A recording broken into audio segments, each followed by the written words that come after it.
Hai, namaku Alana, aku berumur 16 tahun. Apa yang kamu banggakan dari penampilanmu? Aku bangga akan rambut indahku. Itu akan menjadi sebuah tragedi untukku jika kehilangannya. Tapi itu terjadi. Tonton cerita ini sampai akhir dan kamu akan pelajari bagaimana aku kehilangan rambutku tapi mendapatkan yang indah. Aku memiliki seorang saudari, Hannah, yang berumur 15 tahun. Tapi beberapa orang tahu tentang ini karena itu memalukan memiliki saudari seperti ini. Dia tidak menganggap itu penting untuk terlihat sedikit lebih manis. Dia tidak pernah pergi ke pesta di hidupnya. Tentu saja dia tidak pernah memiliki pacar. Tapi dia pintar. Benar-benar seorang kutu buku. Jadi aku mencoba untuk tidak berbicara dengannya di publik dan secara umum bertingkah seakan dia tidak ada. Apa dia akan mengerti kebahagiaanku? Aku mendaftar untuk kontes kecantikan Miss 16 dan aku diterima. Ini adalah kesempatan dalam hidupku. Teman-temanku membantuku menyiapkannya. Kita menyiapkan kostum keren dan sebuah acara luar biasa. Seluruh keluarga datang untuk mendukungku, termasuk Hannah. Sepertinya lebih banyak orang yang melihat kostum aneh Hannah daripada ke panggung. Jika seseorang menyadari bahwa orang-orangan sawah ini adalah saudariku, aku akan kehilangan harga diri. Dan di sini adalah finalnya. Aku dan gadis lainnya. Itu jelas untukku. Tapi juri memutuskan kita butuh untuk menyelesaikan tugas lain. Oh Tuhan, bukan ini. Kuis ilmu pengetahuan. Sepertinya aku masuk ke kontes Miss Kutu Buku. Aku tahu aku ada dalam masalah. Hannah jelas mengetahuinya. Aku melihatnya dengan putus asa. Hannah mengirimiku beberapa tanda. Aku berusaha untuk menebaknya. Itu tidak berujung baik. Dan karena kuis bodoh ini, aku kalah dalam kontesnya. Pernahkah kamu memiliki sebuah misi penting yang berantakan karena hal kecil yang bodoh? Tulis di komentar bagaimana itu terjadi. Dunia di sekelilingku seketika berubah abu-abu dan gelap. Tidak ada yang memuaskanku. Hannah bergumam sesuatu. Seperti seorang nenek tua, dia berkata, kompetisi modern bukan hanya tentang kecantikan, tapi juga tentang sebuah kepribadian yang harmonis. Aku bertanya sesopan mungkin supaya dia segera pergi. Itu baik bahwa di sana ada teman sejati di dunia yang datang, menenangkan, berkata padaku betapa buruknya lawanku. Itu apa yang aku mengerti, sebuah dukungan nyata. Aku merasa kembali ke kehidupan. Aku bahkan memiliki kekuatan untuk mencari kompetisi di mana aku bisa dihargai. Tapi ternyata banyak orang aneh ada di sana juga. Babak pertama bukanlah sebuah foto atau bahkan sebuah video bakat. Tapi sebuah tulisan tentang topik kecantikan luar bahkan lebih berharga ketika itu ditutupi oleh kecantikan hati. Kalimat ini diciptakan oleh Shakespeare. Aku mencarinya, orang jelek, tua, dan berjanggut. Jelas dia tidak mengerti apapun tentang kecantikan. Aku menghabiskan 2 hari tanpa tidur atau istirahat, bekerja untuk tulisanku. Aku bahkan menulis baris pertama. Tapi itu tidak berlanjut lagi. Seketika di sana ada ketukan di pintu. Hannah membawakanku sebuah cangkir coklat panas. Aku sangat lelah akan tulisan bodoh ini, dan aku mengeluh pada Hannah. Dan dia berkata dia bisa menolongku, dan dalam 2 jam, dia menulis sebuah teks panjang. Di sana ada semua yang juri mungkin suka, sesuatu tentang ekologi, sesuatu tentang kedamaian dunia, dan omong kosong lainnya. Ya, tulisanku, Hannah menerima nilai tinggi, dan aku dipanggil untuk babak berikutnya. Untuk menghargai kesuksesanku, teman-temanku mengadakan sebuah pesta besar. Sehari sebelumnya, ibuku memanggilku dan berkata bahwa itu akan baik untuk berterima kasih pada Hannah, dan memanggilnya juga. Tapi dia akan mempermalukanku di sana. Walaupun sejujurnya dia menolongku. Aku mengajak Hannah untuk datang tapi dengan penampilan yang layak. Jadi aku tidak akan malu.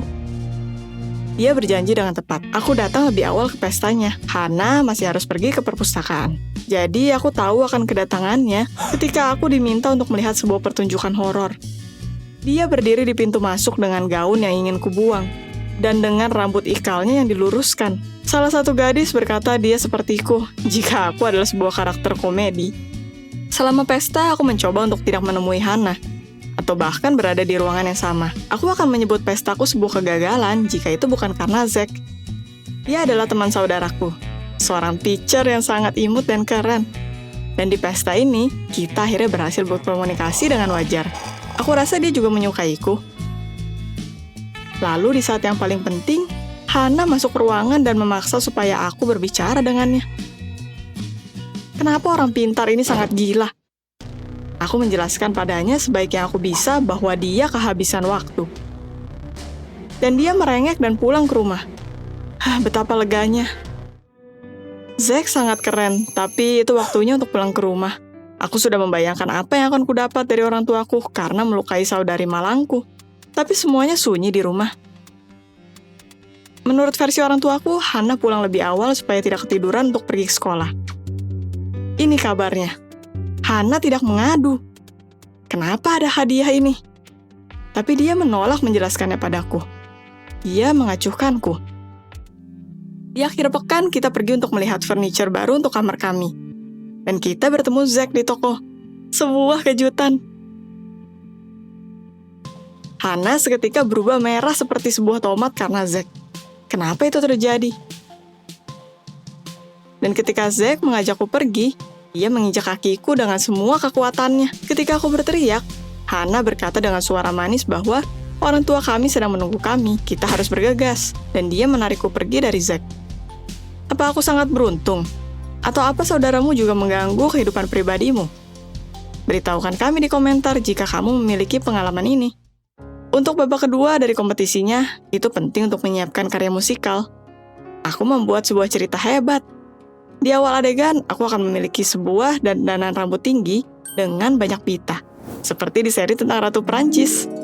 Dan di tengah lagu, aku akan membiarkan rambutku teruntai dalam satu gerakan. Dan itu akan terjatuh di bahuku. Untuk karyanya, aku membutuhkan satu orang yang akan berdiri di samping dan menyerahkan propertinya.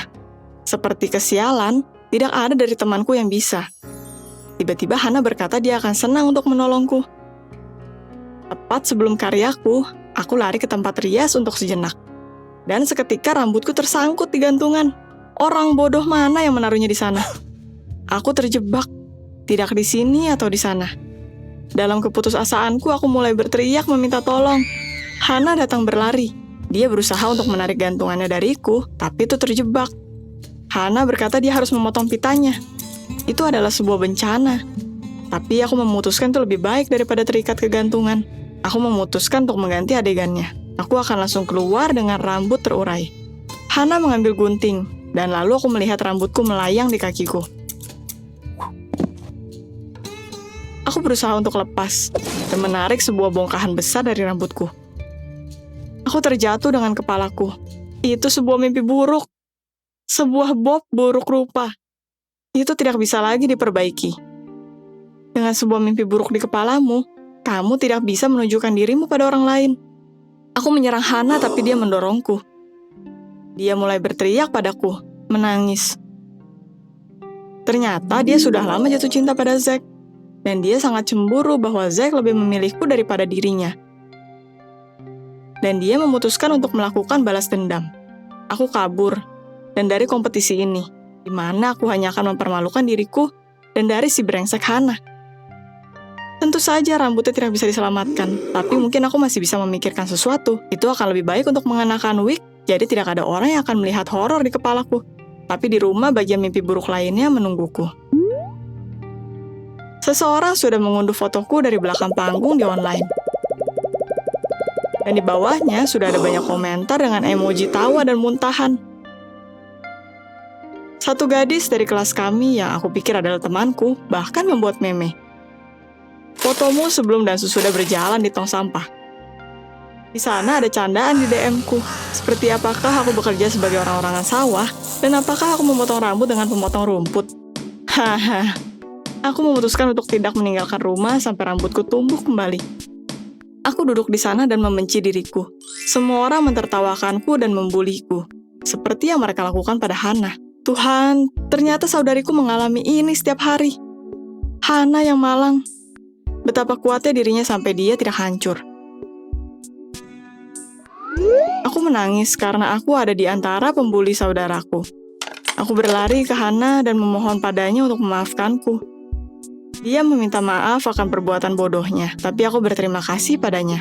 Sampai aku kehilangan rambutku, baru aku mengerti apa yang dirasakan saudariku. Aku berjanji pada Hana bahwa aku akan membantunya menjadi cantik. Kita pergi belanja bersama dan aku membantunya memilih pakaian modern. Aku mengajarinya cara mengenakan makeup. Aku menunjukkan bahwa dia bisa menjadi cantik, tapi bukan dengan caraku. Hana senang, dan untuk pertama kalinya aku merasa aku melakukan sesuatu yang baik untuk seseorang yang dekat denganku. Dan itu sebaik memenangkan kontes kecantikan terbaik. Like jika kamu menyukai ceritaku. Subscribe ke channel ini. Di sana akan ada lebih banyak yang menarik. Aku harap kamu tidak mengalami bullying dari sisi manapun.